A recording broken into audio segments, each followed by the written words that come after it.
To the United States, and Republican nominee Donald Trump has been accused by the Harris campaign of trying to back out of a presidential debate after proposing a new date and a new network to air it on.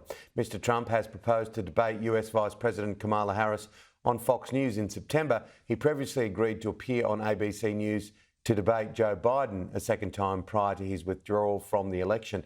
The former US president says there is a conflict of interest between him and the ABC after he filed a defamation lawsuit against the network. Ms. Harris has responded saying she plans to attend the originally planned debate.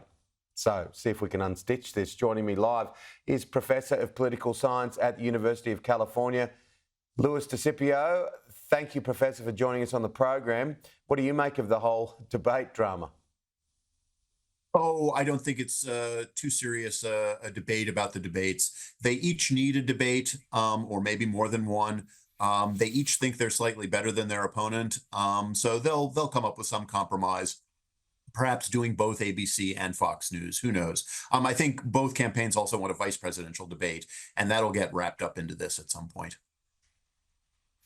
And Kamala Harris will announce her running mate very soon. Indeed, she has promised to do it by the 7th. She's meeting with each of the potential candidates this weekend, and will come to her decision. I sort of suspect the field is pretty narrow at this point, probably between the Pennsylvania governor, Shapiro, and Arizona Senator Mark Kelly. But, you know, a surprise could come out. They haven't had time to vet too many people to do the background check that they need to, so the potential for surprises is probably a little narrower than most years.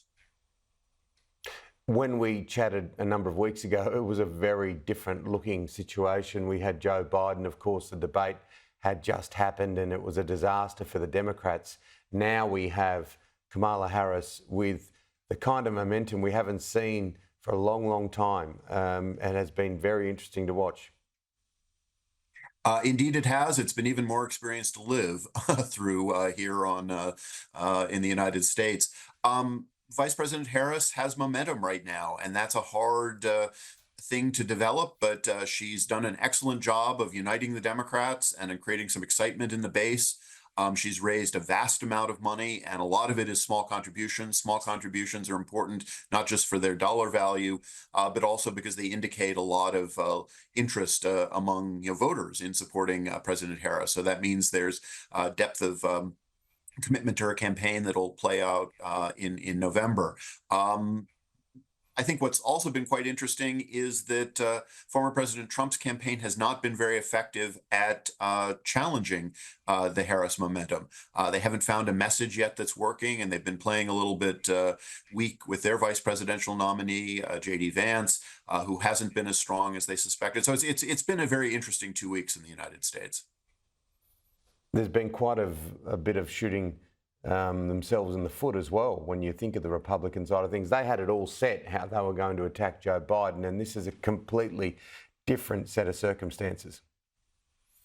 It is, but they should have been prepared. A good campaign would anticipate, particularly after the debate performance, that there might be a change. Even if they didn't think it was going to happen, they should have had some messages prepared to attack Vice President Harris, some ads ready to run, and that they didn't do. I think they were also a little surprised that despite the fact that Senator Vance was elected to the U.S. Senate last year, he really wasn't prepared for the campaign. He didn't have an effective way of responding to and limiting the effect of some of his previous statements. And in fact, he did what former President Trump did, and he defended himself, which was just the wrong thing to do.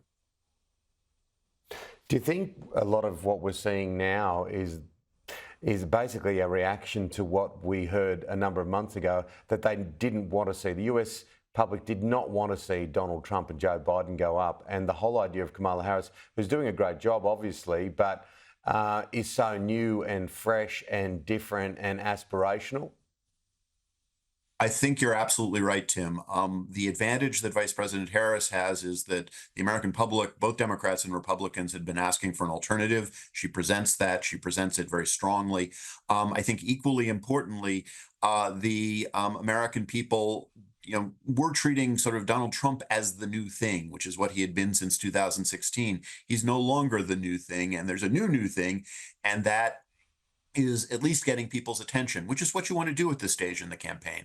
People aren't going to vote for another 2 months or so, but they're paying attention in a way that they weren't a month or two ago, and that's very, very important for the Harris campaign. Are we going to see the first female US president?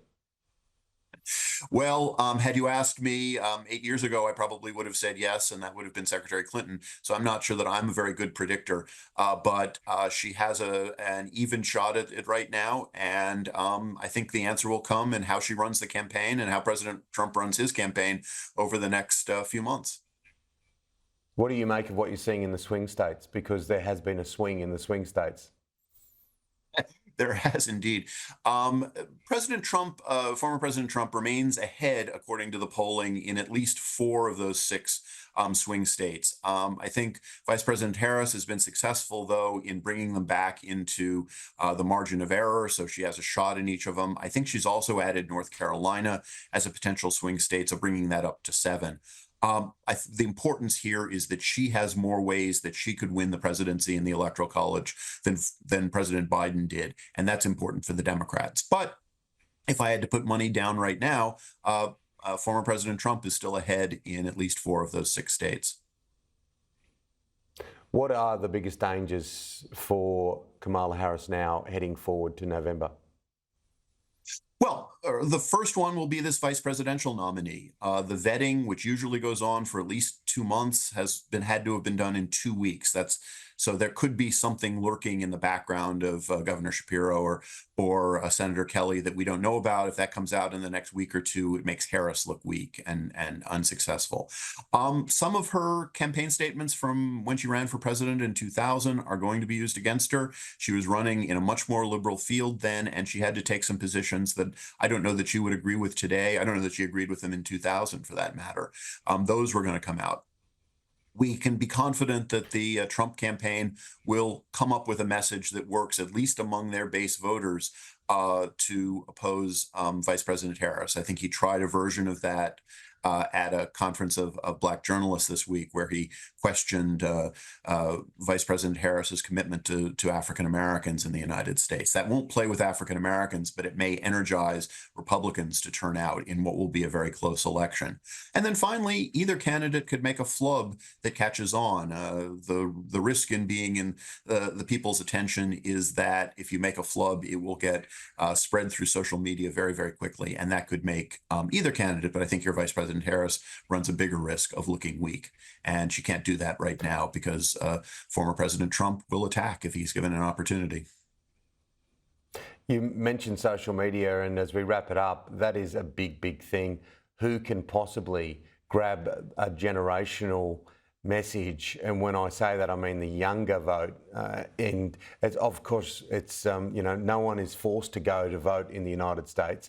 If there is some momentum through social media, if there is some momentum through these influences that exist in social media, that could be a big thing. It already has been. Some of the momentum that we're seeing with Vice President Harris is that she and her campaign have developed a good strategy to rely on influencers and to rely on social media in a way that President Biden at age 82 simply could not.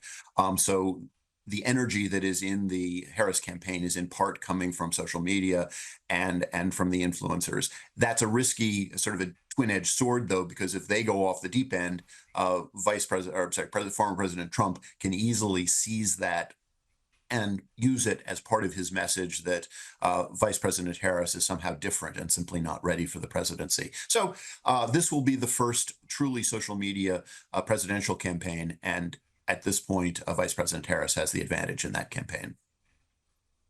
Lewis, always good to chat. We'll do it again real soon. Absolutely. Thank you, Tim.